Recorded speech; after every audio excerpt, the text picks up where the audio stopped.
Monsieur le Président, Madame la rapporteure, mes chers collègues, le présent amendement a pour objet d'inclure comme crime sexuel le rapport bucco-génital commis par une personne majeure sur un mineur ou une mineure.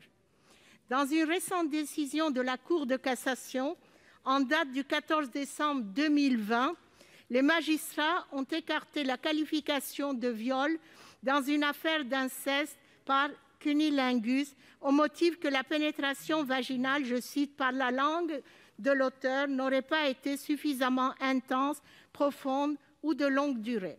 La jeune fille qui a subi ces abus sexuels depuis l'âge de 13 ans par son beau-père s'est vue refuser la qualification de viol et par là même un procès en cour d'assises.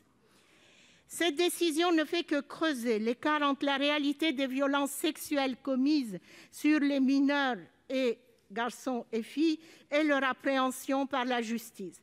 Ces appréciations inadaptées des magistrats contribuent à une hiérarchisation des viols. Les pénétrations digitales, les cunnilingus et fellations ne sont dans les faits jamais criminalisées, jamais traduites devant une cour d'assises. Sur ce sujet, la politique des petits pas s'avère inefficace. Nous l'avons récemment vu suite à l'affaire Duhamel. Plus de 6 000 tweets ont été publiés avec l'hashtag #MeTooInceste, dénonçant les violences sexuelles commises dans le cadre familial. À ce titre, en 2020, un Français ou une Française sur 10 dit avoir été victime d'inceste durant son enfance, selon une enquête Ipsos, et il ne s'agit là que d'une partie des crimes sexuels sur mineurs. Montrons notre fermeté, reconnaissons l'acte bucco-génital comme sur un mineur comme